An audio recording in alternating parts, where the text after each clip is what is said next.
Chegando em Atos capítulo 14, nós vamos descobrir que este momento missionário especial da igreja primitiva, por meio do apóstolo Paulo, prossegue de maneira triunfante. Nós vamos perceber que depois de evangelizar a ilha de Chipre e prosseguir até Antioquia da Pisídia, Paulo e Barnabé vão chegar aqui na cidade de Icônio. E nós lemos em Atos 14 como foi o sucesso desta empreitada missionária. Diz o texto a partir do verso 1, em Icônio, Paulo e Barnabé, como de costume, foram à sinagoga judaica. Ali falaram de tal modo que veio a crer grande multidão de judeus e gentios. É importante destacar que esta região da Licaônia, como grande parte daquele mundo pagão dos tempos do primeiro século, da realidade do Império Romano, havia uma fome, uma espécie de sede espiritual muito grande. Portanto, muitos gentios acabavam se aproximando do judaísmo, querendo saber muito a respeito de Deus. Alguns dos gentios, nós vamos ver na sequência do nosso estudo aqui no Rota 66, não tinham qualquer contato com o Deus verdadeiro, o Deus que havia se manifestado a Israel. Mas gentios e judeus estavam muitas vezes juntos na sinagoga, pois havia um interesse de saber sobre isso. Paulo então começa a anunciar, e como acontece em diversas ocasiões, os grandes milagres de Deus por meio do poder de Jesus Cristo através da sua ressurreição começam a acontecer. Por isso, o texto bíblico diz que Paulo e Barnabé, eles falaram corajosamente do Senhor, diz o verso 3, e o Senhor confirmava a mensagem da sua graça, realizando sinais e maravilhas pelas mãos deles. Mas nem tudo que acontece neste cenário necessariamente será positivo. É interessante observar que desde o princípio vimos na lógica de Atos, quando o Evangelho vai se desenvolvendo a partir de Jerusalém, Judeia, Samaria e agora caminha na direção dos confins da terra, à medida que a igreja cresce, que as pessoas abrem o coração para o Evangelho, aqui nós vamos ver como isso está chegando de maneira bem direta e objetiva para o mundo dos gentios. Quando isso acontece, também há uma grande luta, a perseguição, uma oposição que vai se manifestar nesse momento. Nós temos a presença daqueles que eram judeus e não aceitavam a pregação de Paulo e, portanto, criavam dificuldades. E o texto vai dizer isso com bastante clareza. Houve uma divisão de águas com respeito àqueles que ouviram a mensagem, aqueles que rejeitaram. E por causa disso, bem pertinho daqui, na região da Licaônia, Paulo e Barnabé vão prosseguir na sua viagem para chegar às duas cidades importantes aqui, próximas daquele tempo, Listra e Derbe. Acompanhe na sequência.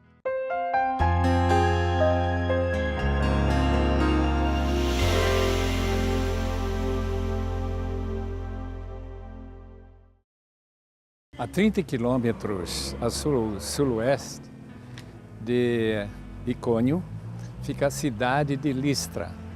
O que notamos já de início é que Paulo não vai para a sinagoga, que era o costume dele. Tanto em Antioquia da Pisídia como em Icônio, Paulo foi imediatamente para falar de Cristo na sinagoga. Mas em Listra não. Listra era uma cidade pagã. E havia muita pouca influência o cristianismo, certamente não tinha nem chegado, nem ouvido falar, e o judaísmo também não.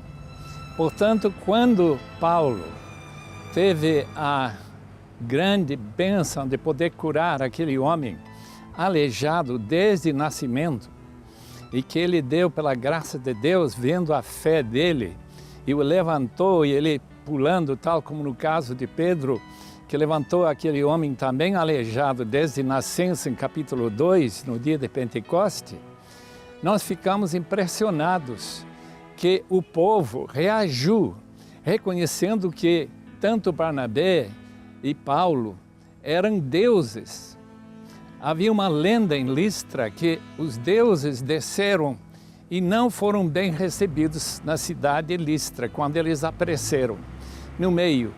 E o resultado é que os deuses puniram a cidade com peste, com praga, e o povo morreu, e poucos sobreviveram. Mas neste caso, eles então vão sacrificar, e já que o sacerdote que vivia bem perto da porta da cidade, ia trazer então sacrifícios para oferecer para Paulo e para Barnabé, que eles identificaram como Barnabé sendo Zeus, isto é, o Deus Todo-Poderoso, e que Paulo seria Hermes, aquele que falava, aquele que pregava.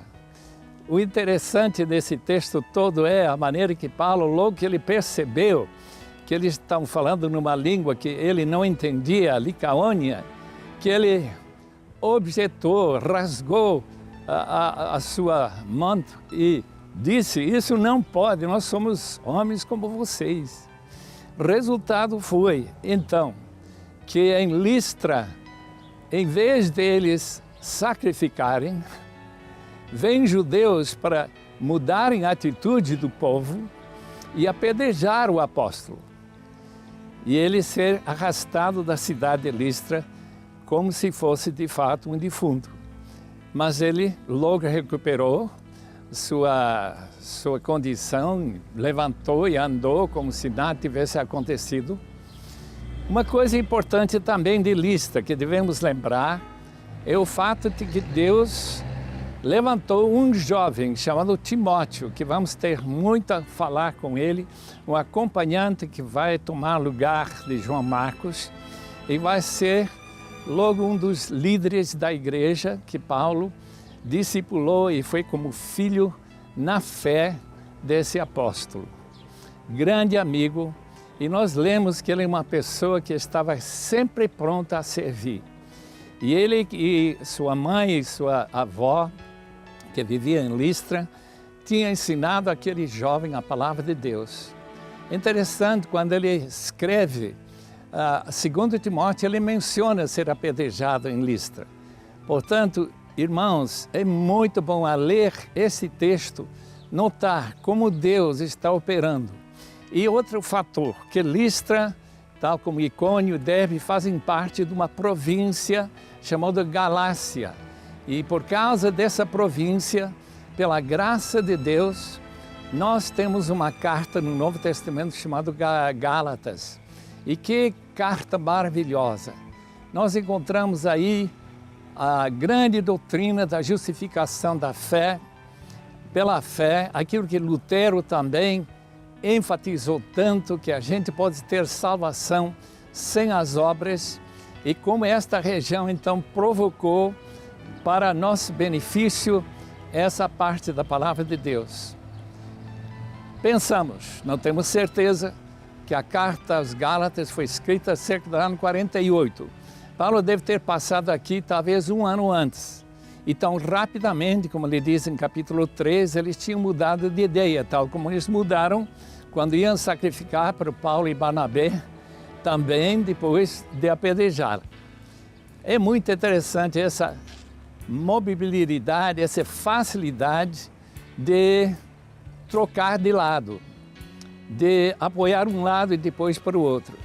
E realmente nós deveríamos, ao pensar sobre a carta aos Gálatas, ao pensar sobre o Evangelho, a tremenda importância de manter firmes nossa fé. Nós estamos vendo por todo lado aqui pedras que duram milhares de anos.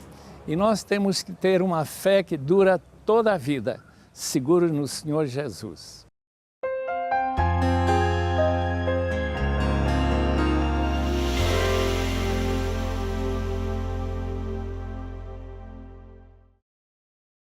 Como vemos, o Evangelho sai vencedor, porque agora a palavra de Cristo está chegando para aqueles gentios que nada sabiam a respeito do Deus de Israel e a respeito de qualquer referência do cristianismo. Vimos como o Evangelho atingiu a cidade de Icônio e a cidade de Listra, e aqui uma lição muito importante se destaca em Atos 14, quando vamos descobrir que Paulo tem, vamos dizer, um verdadeiro jogo de cintura, usando uma expressão do nosso português contemporâneo. Quando Paulo vai falar na sinagoga, o seu discurso, o seu apelo, as suas palavras são bem diferentes. Quando ele vai pregar o evangelho para esses pagãos, a sua ênfase é muito clara no Deus que fez o céu, não faz qualquer apelo ao Antigo Testamento, mostrando essa diversidade metodológica na apresentação do Evangelho de Cristo, quando ele atinge essas terras da antiga região gálata, mais especificamente da Licaônia. Pois é, então, na sequência, depois do que acontece em Icônio, em Listra, o texto então diz que eles vão para Derbe. Não há detalhes do que acontece lá. Mas Atos tem uma atitude muito interessante. Lucas vai descrevendo a caminhada da fé de uma maneira bastante simpática e proeminentemente triunfal. Vale a pena prestar atenção quando o texto nos diz, a partir do verso 21, no desfecho dessa primeira viagem missionária.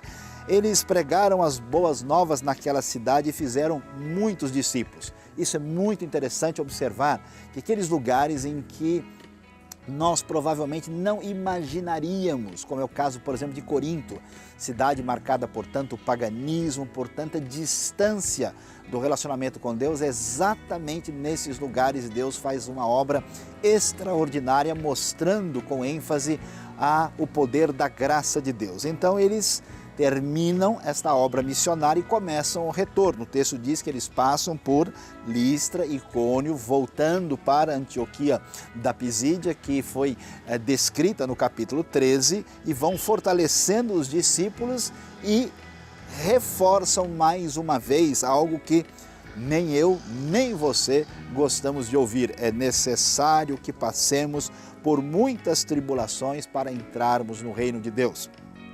Atos enfatiza essa realidade que, além das vitórias, dos milagres, de tantas conversões, das coisas tão positivas, as tribulações, as lutas, os sofrimentos estão fazendo parte da realidade daquilo que envolve o Evangelho. Uma espécie de conflito, uma espécie de oposição, de incompreensão das pessoas e diferente talvez da ideia de que só porque estamos do lado de Deus, de Cristo, todas as coisas vão caminhar bem de maneira a agradar a nossa vida. E então a igreja nasce nessa região e logo começa-se a fazer um trabalho para que essa igreja se estabeleça adequadamente. Numa liderança pluralizada, Paulo e Barnabé designam presbíteros em cada igreja e assim eles oram por eles e oram e jejuam e prosseguem a viagem voltando, passando pela Pisídia, a Panfilha, o caminho é de volta, passando por Perge, a Atália, que já é chegando no mar, e então voltam para Antioquia. E aqui nós vemos o desfecho de maneira extraordinária descrito em Atos 14. A igreja mãe dessa missão, dessa primeira viagem que fecha aqui, do ano 46 até o ano 48 deste primeiro século, eles voltam à igreja que os enviara, Antioquia da Síria, e comemorando, felizes da vida. Eles chegam, reúnem a igreja, diz o verso 27, relatam tudo o que Deus tinha feito por meio deles e como abrira a porta da fé aos gentios. E ficaram ali muito tempo com os discípulos nesta grande comemoração de alegria da vitória, da expansão do Evangelho. Você está contente? Eu também estou. As coisas estão caminhando muito bem, mas prepare-se, porque esta alegria vai ter problemas pela frente. Espere até chegar no capítulo 15, quando sairemos daqui e indo para Jerusalém, veremos o que aconteceu depois dessa evangelização triunfal que atingiu a Licaônia, cidades de Listra, Icônio e Derbe.